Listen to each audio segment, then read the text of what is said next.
So number one, says thoracic cage. We show the labels. We should be able to identify the clavicle, which is your collarbone. It's highlighted in blue right there. The scapula. Scapula has two processes we talked about. The acromion, there's a point right there, and the coracoid process, which is the anterior point. The acromion is the posterior point of the shoulder joint where the humerus feeds into it. The coracoid is the anterior process.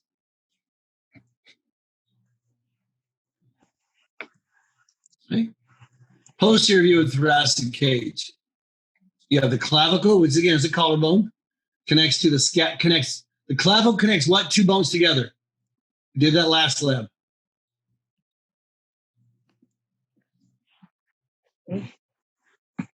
One is the scapula. You can see it right there. The clavicle connects to the scapula. The other one is the front bone, which is what? Your breastbone. The sternum. Sternum, perfect. So the clavicle connects the scapula to the sternum.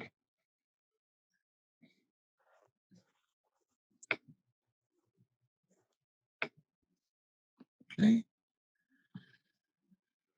This is the clavicle and the clavicle and the scapula.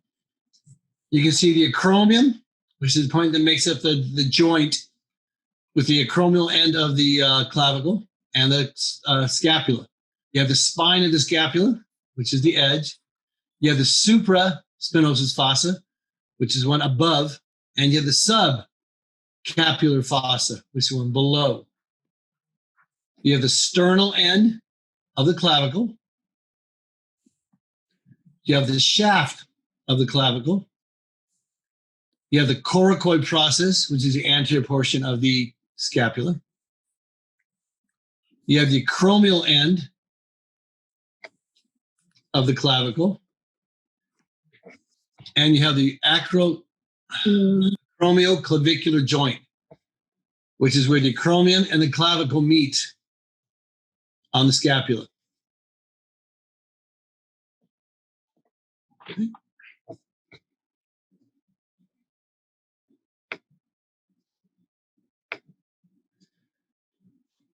This is the clavicle. You have a sternal end where it connects to the sternum. You have an acromial end where it connects to the acromion of the scapula. Okay. You have a conoid tubercle near the acromial end.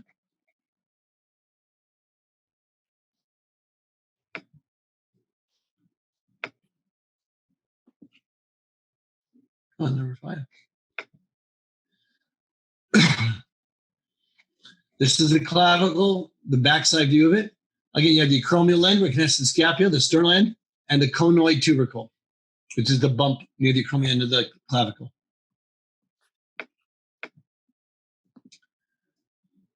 Okay, again, clavicle has a sternal end, it has an acromial end, and has a conoid tubercle. There's different rotational views of it.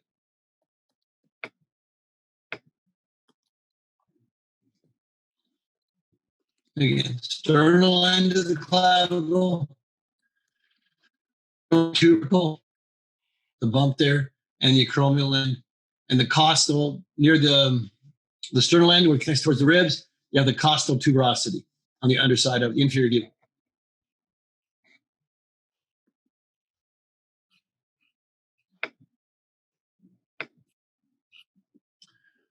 All right, scapula, the anterior view. You have the coracoid process, which is your posterior part. You have the suprascapular notch, which is a groove above it. You have the superior border, and you have the superior angle. And you have a medial border, and you have an inferior angle. Okay. You also have a lateral border. You have the subscapular fossa, which we talked about before. You have the infraglenoid tubercle, just below the glenoid fossa. You have the lateral angle, okay, and also the neck of the scapula. And you have the glenoid fossa. That's where the humerus inserts into. That's the rotational joint is in the glenoid fossa. And you have your acromion, okay, which is the part that folds over the anterior portion of the glenoid fossa where the humerus attaches. Okay. The side view of the scapula, again, you have your acromion, which is the front, and then the coracoid, which is the back. This is a glenoid fossa. Okay. This is where your humerus attaches, and you have your shoulder joint. On this view, you can see the lateral border, which runs along the side here, and the infraglenoid tubercle below the glenoid fossa. And you have the spine, which is between the acromion and the coracoid process.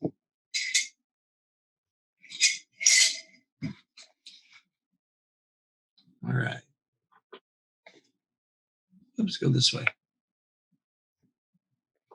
Okay, again, posterior view of the scapula, looking at the back side of it. We have the coracoid process. Let's start right here.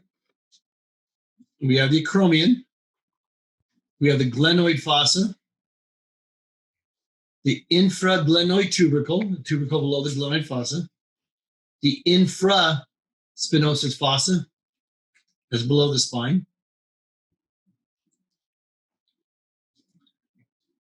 We have the lateral border. You have an inferior angle and a medial border. And then you can see the spine. Wait. The spine basically connects the coracoid process and the acromion. It goes between the two. You have a superior angle and the supraspinosus fossa. And you have your superior border. Okay. And one more slide on the shoulder joint. Looking at the side view again of this thing, of the scapula. You got your acromion process there. You got your spine. Then you got your medial border, inferior angle, subscapular fossa, the supraspinosa fossa, and the coracoid process. So what structure is highlighted? What does that look like? The coracoid process. Coracoid process. Okay, perfect.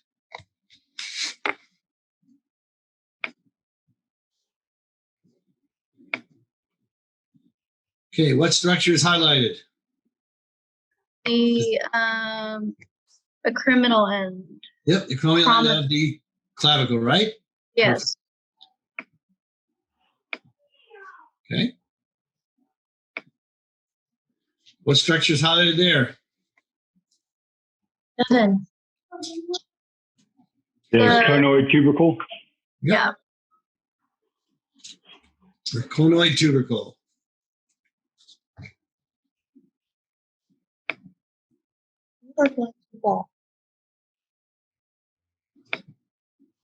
What structure is highlighted there? It's kind of hard to see it, but it's where the humerus fits into the scapula. Glenoid fossa. I think it's a glenoid fossa. Some of the pictures aren't that great, but I would agree with the glenoid fossa. That's what? No, go ahead. Sorry. Oh, no problem. It's not a good view of it. It's kind of the side view of it. You can see the acromion process and the coronoid process back here.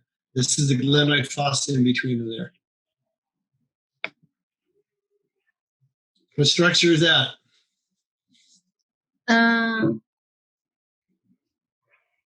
That's superior border.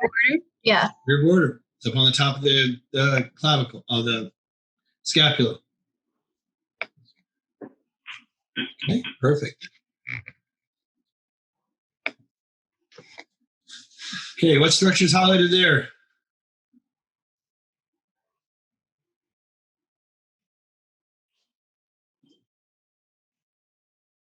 Acromion. Acromion. Remember, there's two things. The acromion is the posterior part of the joint, and the coronoid process is the anterior part. That's behind the joint there. That's the acromion. Acromion, right there it is.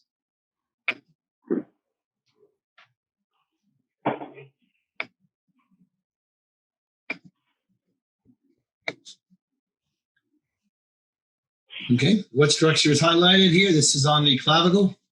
The coinoid tubercle. With a tubercle. Perfect. All right, what structure is highlighted here? Lateral border. Infrangloid tubercle. Infraglenoid tubercle.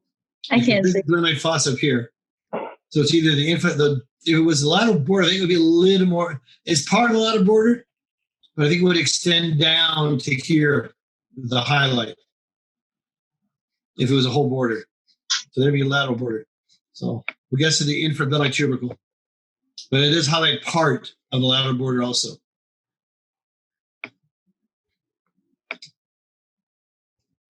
What structure is highlighted there?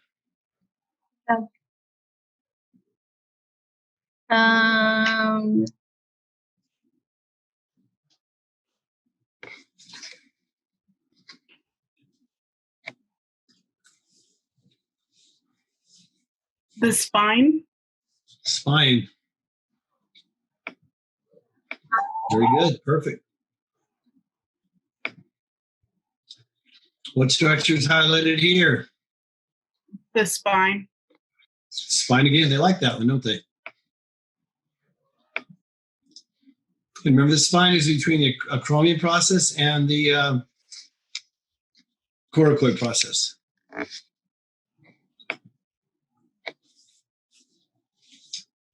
What surface is highlighted? The subscapular fossa. The sub or the supra? Supra. Supra. It would be the suprascapular, because it's the top part of the scapula. The subscapular fossa would be right here. Everybody can see my little dot? Mm-hmm. Okay. That'd be below the edge right there. So this would be the supraspinosus fossa.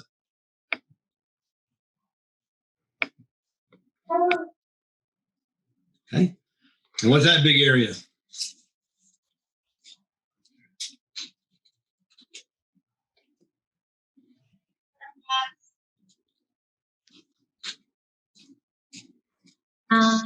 You know it's got to be a fossa. Infraspinal. Infraspinosus, kind of below the area. Okay, perfect. Hey, why don't we go? There, oops, we went too far. There we go. Here we go. We want to catch up on the computer. Okay, what structure is highlighted? Superior angle. That's right. You have a border and you have two angles, right? That's the top angle. It's the superior angle of the scapula. 38. Huh? Are you asking me or my class? There we go. Takes a while to catch up sometimes. All right, what structure is highlighted here? The coracoid process. Yeah, because it's pointing to the scapula.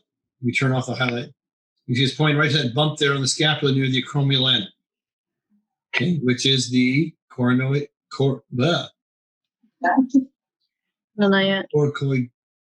process. Okay, perfect. All right, what structure is highlighted?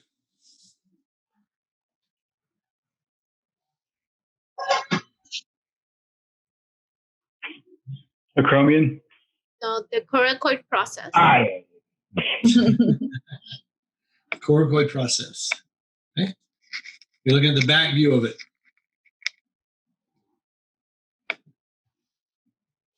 Okay, what structure there?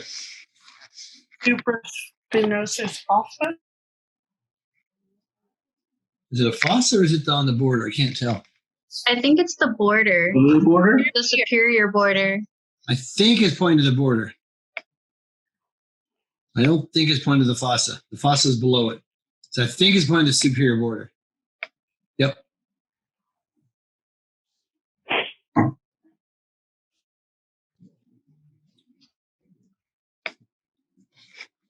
Which of the following investigates the function of the highlighted structure? I can't even see what it's highlighted there. It looks like the little Iconium. Mm-hmm. Supra. Isn't that the notch? Yeah. This. Oh, it's not- Passage for nerves and or vessels. Passage for nerve and or vessels. With that, that's what it's pointing to. Perfect. Look at that little groove inside there where blood vessels can pass through. Right below the acromion process. Sometimes it's hard to actually see what they're actually pointing at. Okay, which of the following bones articulates with a highlighted structure? So first of all, what is that structure that's highlighted?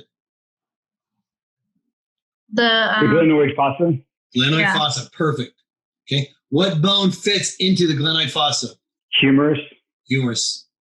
That's what makes out the the shoulder joint. Okay, that's what makes up your pectoral girdle. Humerus. The highest structure meets with the vertebral border to form which of the following? The highest structure meets with the vertebral border. So this meets with your vertebral border to form either the inferior angle, the lateral angle, the superior angle, or the coracoid process. superior angle. I mean border. Wait. Angle. This is the superior border, right? Yeah, that's the superior border. Meets with the vertebral border here to form what? I think it's asking what this forms right here, where my little dot is. Inferior angle. I'd say the inferior angle is right here. Superior angle. So I say the superior angle. I think that's what they're asking. Yep. So this is your superior angle right here. And this is your inferior angle right down here. So this meets up with the lateral, the vertebral border, which is this here, and it's connected by the superior angle. I think that's what they're asking. All right, one more. The highest structure articulates with which structure or bone? The highest structure articulates with what structure bone? So this is a criminal and I can't say that word. acromial. Yeah, The acromial end of the clavicle, right? Mm-hmm. Yeah, I chose to do So what is it articulates with which structure and bone? Look at the door.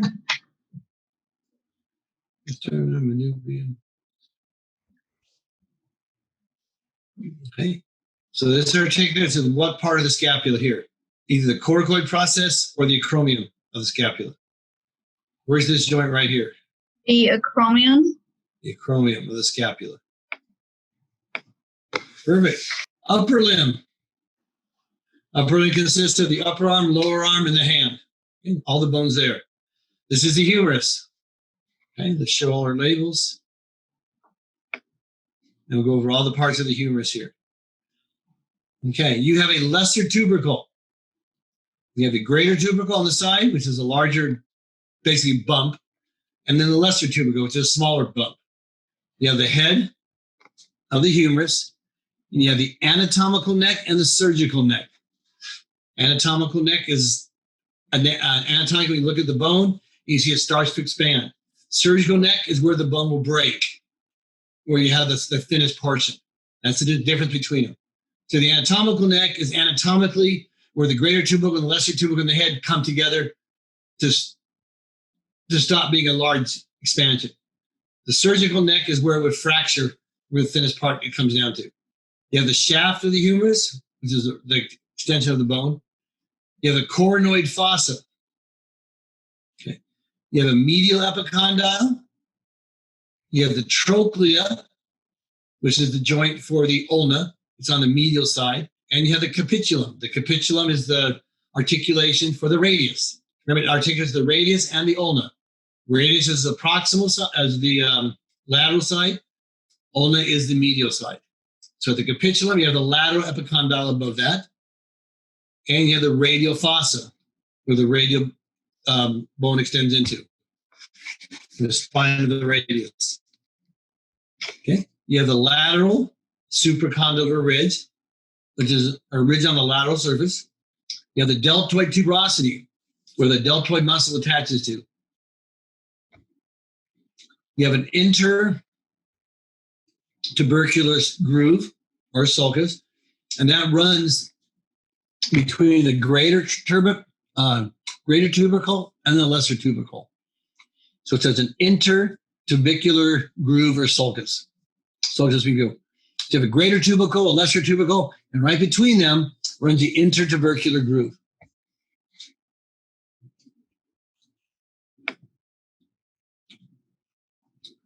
Okay, blown up view of it. You have the greater tubercle. You have your lesser tubercle. In between those two, you have the intertubercular groove.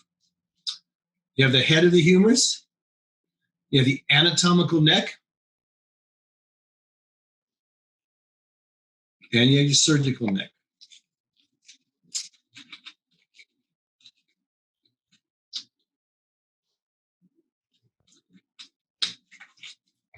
All right, any questions so far? Everybody can spit all this information back, right?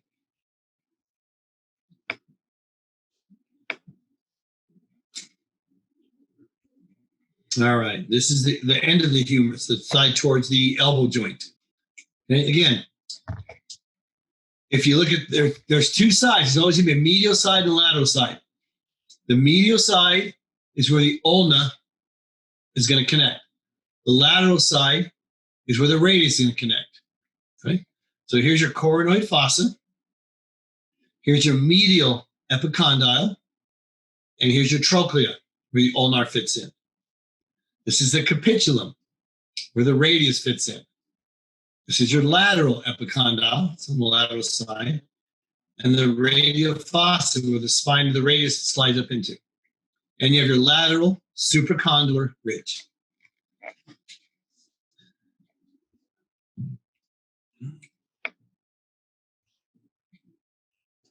Lateral view of it. You have the head, okay, top portion.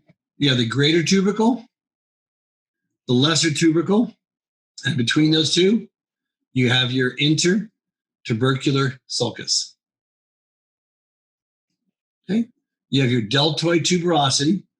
So if you look at the deltoid tuberosity, if you had to guess, what muscle would you say attaches to the deltoid tuberosity? Deltoid. Deltoid, yeah. Good guess. You have the radial fossa. You have the capitulum.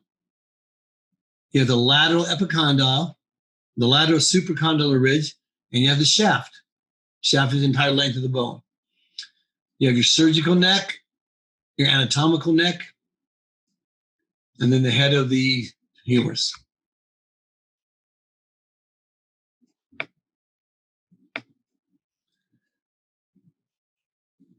Okay, again, we have the head of the humerus, greater tubercle, you have the shaft, deltoid tuberosity, lateral supracondylar ridge, lateral epicondyle, olecranian fossa. Okay? The olecranian fossa is where what bone articulates. Remember, that's the medial aspect. So what bone comes up from the medial part of your lower arm? Got a 50-50 chance. Radius. Other 50%. Oh no. The ulna comes up on the medial side. Radius is on the lateral side. Radius is always on your thumb side. That's on the lateral side in the anatomical position. So you have your olecranian fossa. You have the trochlea, which is where the radius fits in on the lateral side. You have the medial epicondyle, medial supracondylar ridge, radial groove, and then we have the surgical neck and the anatomical neck. On which side is the thumb, Professor? Is it on The thumb and the radius. Did I say it backwards? No, I know. I just didn't catch it. Okay, yeah. The thumb is an anatomical position that your hand is always outstretched like that. Your thumb is always on the lateral side. The lateral side is your radius. The inner part, the medial part, is your ulna. Does that make sense? Yes. Thank you. Okay.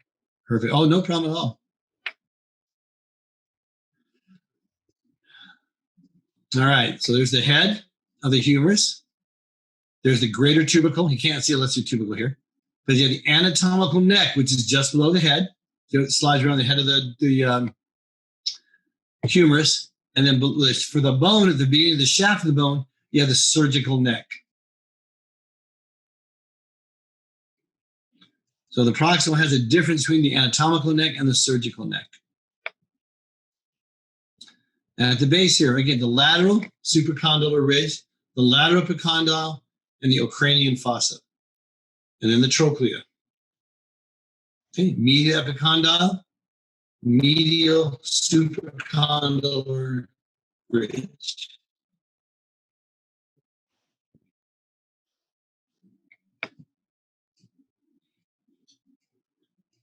No, this one didn't. Oh, there we go. Took a while to load. All right. Again, look at the right side of the humerus. You have the head, the anatomical neck, and the shaft. Okay. Just remember, the surgical neck is part of the shaft of the bone. The anatomical neck is just below the head of the bone. That's how you distinguish between the two. You have the medial supracondylar ridge and the medial epicondyle. You have your trochlea and your capitulum, where the ulna and the radius articulate, and you have the coronoid fossa above that. Surgical neck and lesser tubercle.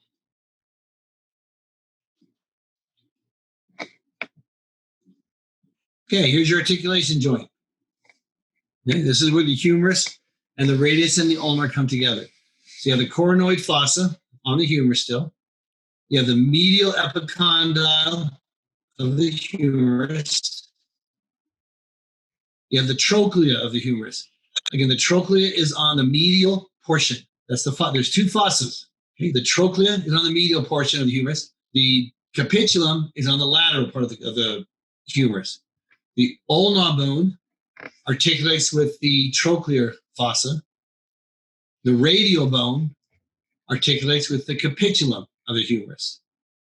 Okay, so here's the trochlea of the humerus, and the trochlea interacts with the coronoid process of the ulna. Okay, that's where they articulate. This is the radial tuberosity, right here on the radial bone. This is the head of the radius. And the head of the radius articulates with, you can see, with the capitulum of the humerus. And above the capitula, you have the radial fossa, where the radial bone intersects that area. Okay, so that's how your elbow joint articulates.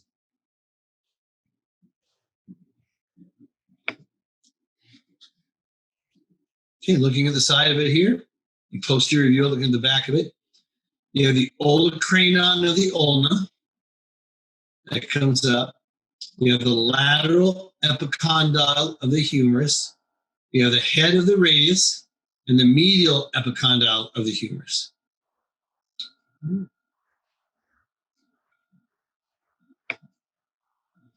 11, you have the ulna and the radius. And the radius is always on the lateral side, the thumb side. The ulna is on the medial side towards the body.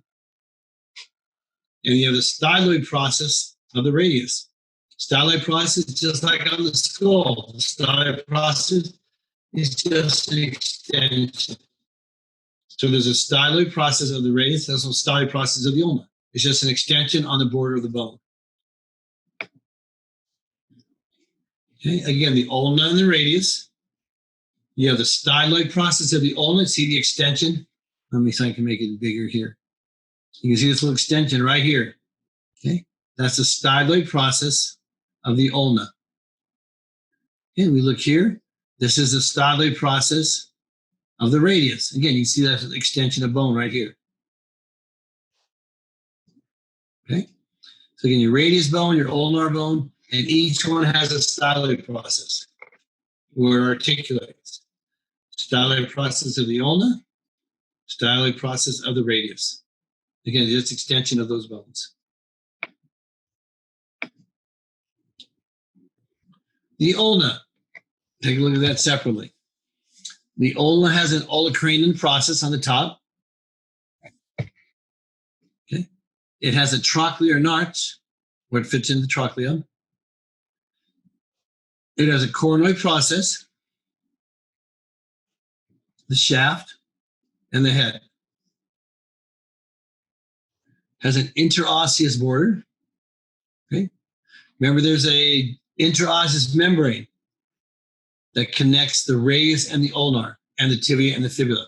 We talked about joints. There's that membrane that connects them, and it makes them not quite immovable, but not flexible joints. There's slight mobility to these joints. And the interosseous border on the ulna and on the radius is where that membrane connects and holds those two bones together. So you don't have free rotation around those bones. They're connected by a membrane. Then you have the radial notch where the radius fits into. And then the olecranon process we talked on the top.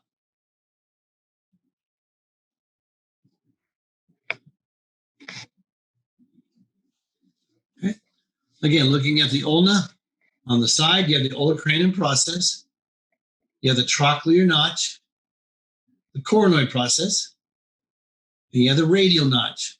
You have the shaft of the bone. You have the interosseous border. You have the head. And you have the styloid process of the ulna. And the olecranon process on the top.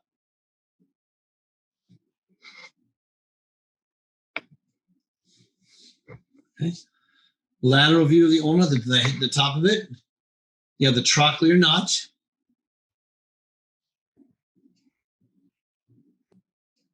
Okay, where it fits into the trochlea. You have the coronoid process. You have the radial notch and your olecranon process.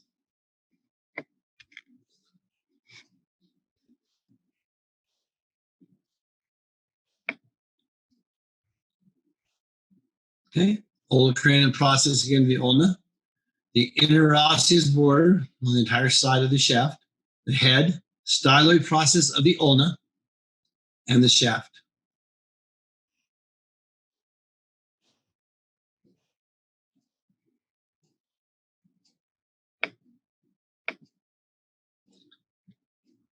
All right, the distal end of it. Okay, of the ulna. Again, you have the head, and you got your styloid process that extends out.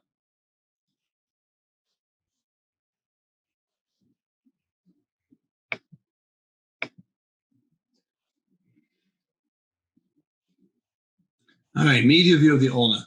Olecranian process, the shaft, the styloid process of the ulna. The styloid process of the ulna and the radius are where they can articulate with the carpal bones of the wrist, of the back of the hand. You have the head. You have the interosseous border, the coronoid process, and the trochlear notch.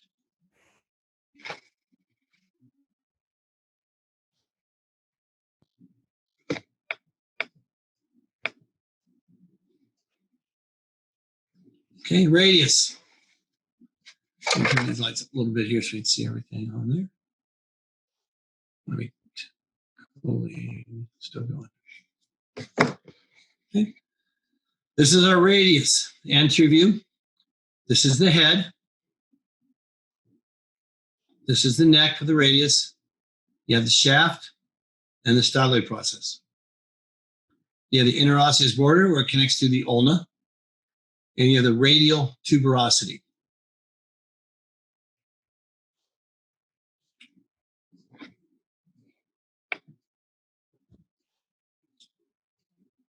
Okay, again, the top proximal end of the radius.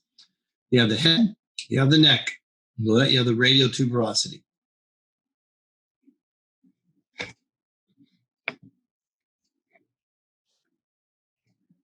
All right.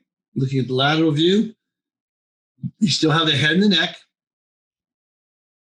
the shaft, the styloid process of the radius, and again, the radial tuberosity just below the neck.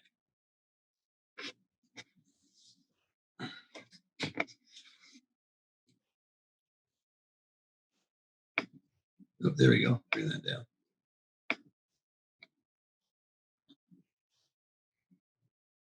Okay, again, the radius, the posterior view. You have the head and neck, you have the shaft, and you have the styloid process. You also got the ulnar notch, where the ulnar bone fits into it, interosseous border, and the radial tuberosity.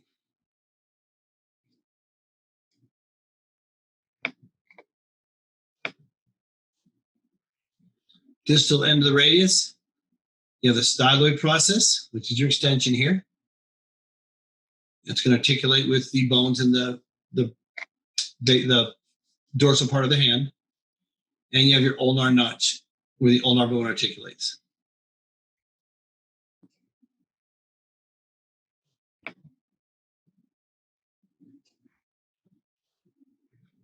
Right side of the radius. Again, you have the head, you have the neck, you have the shaft, you have the radial tuberosity, you have the interosseous border, where the interosseous membrane connects, the ulnar notch, and the styloid process.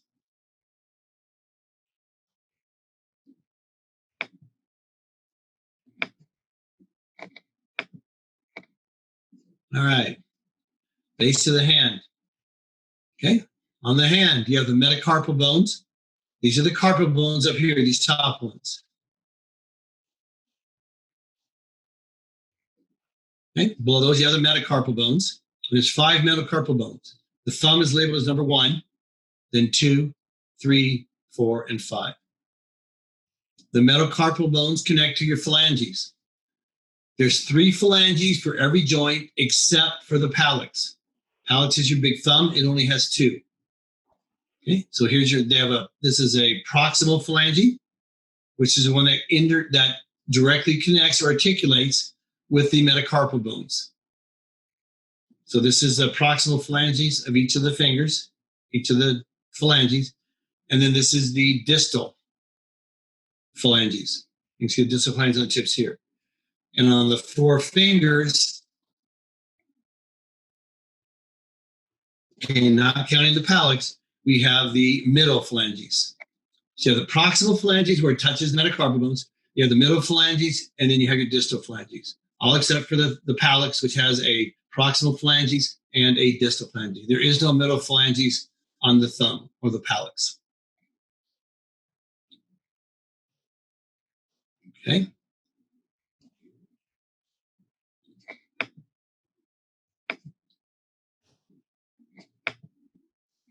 Slide change. There we go. Okay, these are some of the bones of the hand that make up the carpal bones.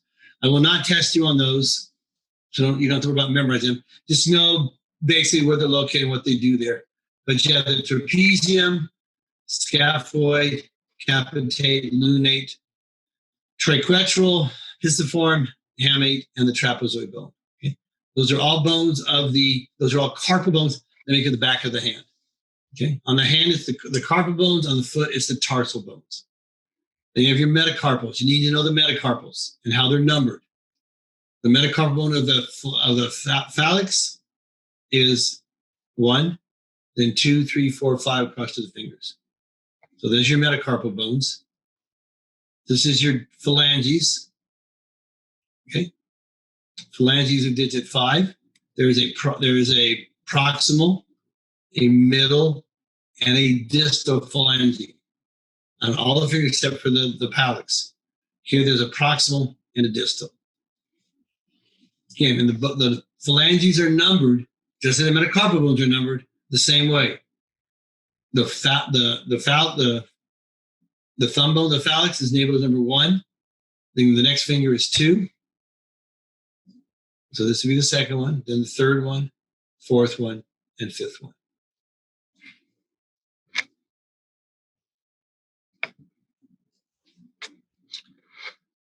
Okay, again, here's some of the bones that make up the top of the hand: the trapezium, the scaphoid, lunate, triquetral, and the capitate, and the hamate. Okay, and then those articulate. These bones here articulate with the ulna and the radius, and then the bones on the other end of it here articulate with the metacarpal bones. So here's your metacarpals. This is number 1. This is number 2, 3, 4, 5. And then these are your phalanges. Again, the phalanges on the phalanx has a proximal and distal. The phalanges on each of the other fingers, 2, 3, 4, and 5, have a distal. A proximal, a middle, and a distal phalanges. Make sense so far? All right. Go on to the quiz. Okay, which structure is highlighted? The shaft. The shaft. That's the long part of the bone, right?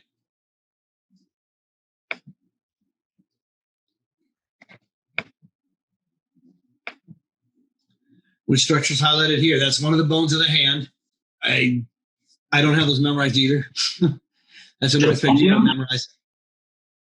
But I wouldn't even know which one. So check in. It is a triquetral bone. Yeah, Yeah, that one. I was on mute and I was talking and I didn't even realize it too. So Oh, okay. All right. So which bone is highlighted here? radius. Okay. That is the radius bone. Oh, that's the ulna. Ulna. Sorry. That's Yeah, okay. you have a 50-50 choice, right? Okay. The ulna bone is longer than the radius. I love you, Mom. Okay. I think class right now. So that's the ulna bone. It's the longer of the two bones. Which structure is highlighted here? Olecranian process. Old cranium process. I'm trying to turn off the highlight here.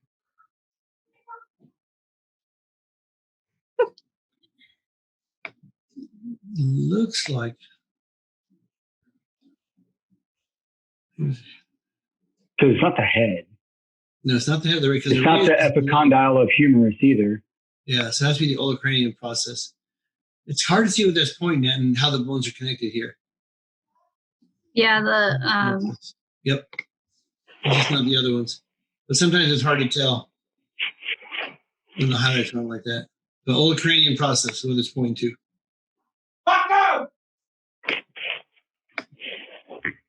All right, so what structure is highlighted here? The neck. Surgical neck. Neck. Surgical neck, yep.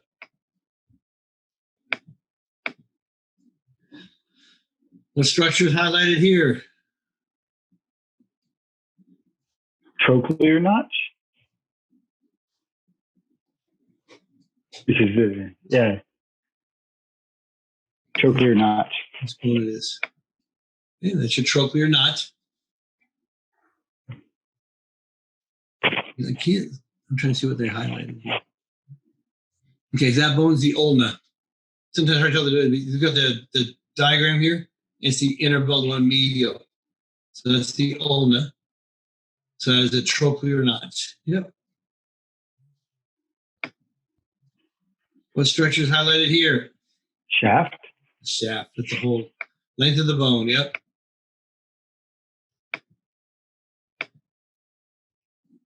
Okay, which structures are highlighted? What are those? Distal. Distal phalanges. phalanges, right? Okay, there's the end of it there. Okay. Which structure is highlighted? This is the, which bone is it? This is the radius here. This is the radial bone. So what structure is this? Radial tuberosity. Yeah, this is radial. You have your head, you have your neck, and just below that, you have the radial tuberosity. Again, It wouldn't be the stellate process. The stellate process is right down here where it articulates with the hand.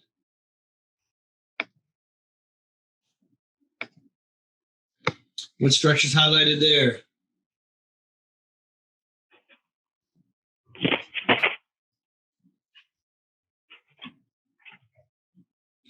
That's on the humerus. Fossa? Yeah, the coronoid fossa. Coronoid fossa. Yep.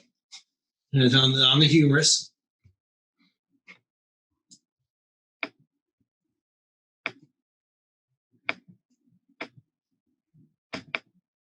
Oh, skipped one.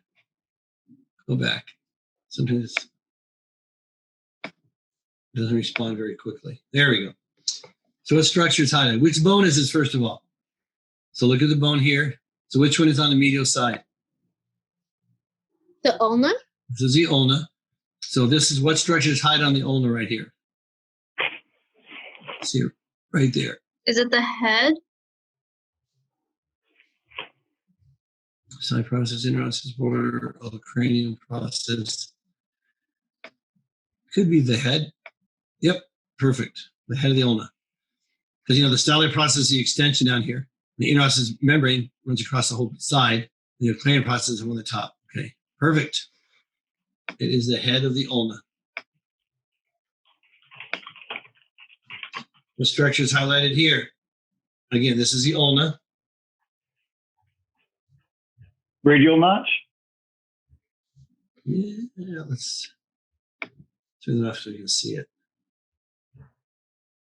It's hard to tell. It looks like the radial notch.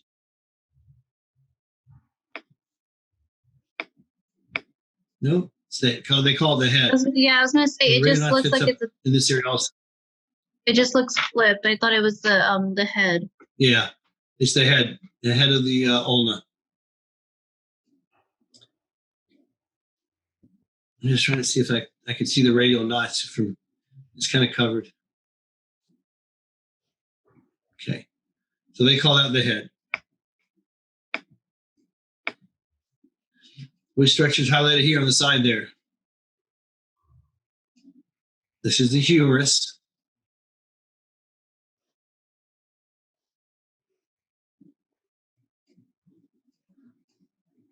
I think it's pointing to the ridge. So the lateral supracondylar ridge or the medial supracondylar ridge. I think it's the medial supracon. That one. Medial or lateral. I can't. It's hard to tell how they position this. Medial. They rotated it sideways. Let's try medial. Yep, you're right. Very good. Medial supracondylar ridge. When you have your exams, I'll make it very specific. You won't be able to. There won't be any doubt which one I'm pointing to. Some of these is a little bit of doubt here. Trying to figure them out.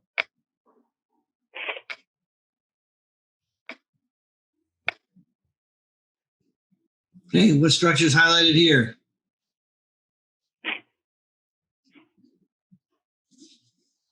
Shaft? Shaft. Yep, that's the shaft. It's the length of the bone.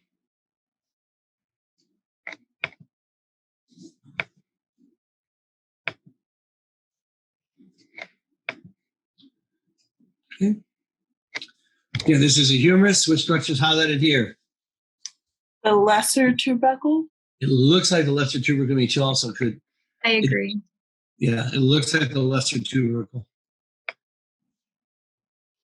No, it's the head, but it sure looks like. I mean, it's hard to tell what they're actually pointing at, because to me, this is the greater tubercle here.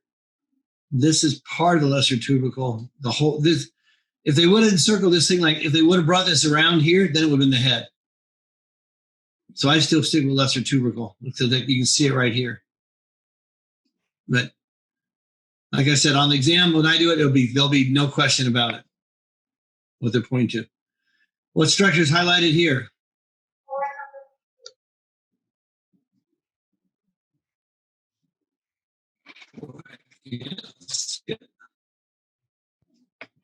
Is that the Lateral. capitulum? I'm gonna go with lateral. Epicondyle. I don't know how to say that one. Yeah, epicondyle or the capitulum. Capitulum is more of a, I don't think it's on the capitulum of it. That's more of a semicircular, like it's a fossa. But let's go with the lateral epicondyle. I could be what it's pointing at. Like I said, it's very hard to see what that's pointing at. The lateral condyle. Yep, lateral epicondyle on the side there.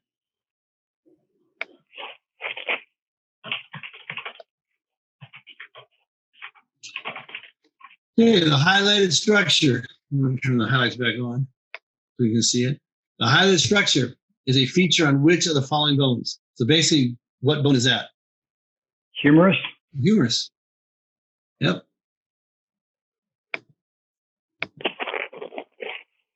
Perfect. Which of the following feature is not found on the highlighted structure? What's a highlighted structure? The shaft? The shaft. Okay, this is a humerus. So is the anatomical neck found on the shaft? No. No. The deltoid tuberosity is. The radial groove is. The lateral supracondylar ridge is. So it'd be the anatomical neck. The surgical neck is found on it. The anatomical neck runs up between the greater and lesser trochanter, greater and lesser tuberosity. Okay, so it's the anatomical neck. Like it's between the greater tubercle and the lesser tubercle. The highlighted structure articulates which two bones to form the elbow joint? Okay. Humerus and ulna?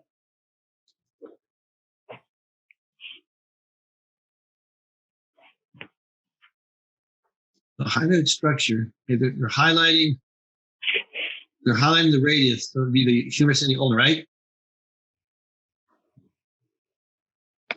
That's what I would say. Everybody else got the same answer? Yep. All right. And again, one of the hand bones there, that was the, which one was that? Hamate? I mean, could be. No, the scaphoid. Yeah. Like I Close say, enough. I'm not going to hold you responsible for the small bones of the hand.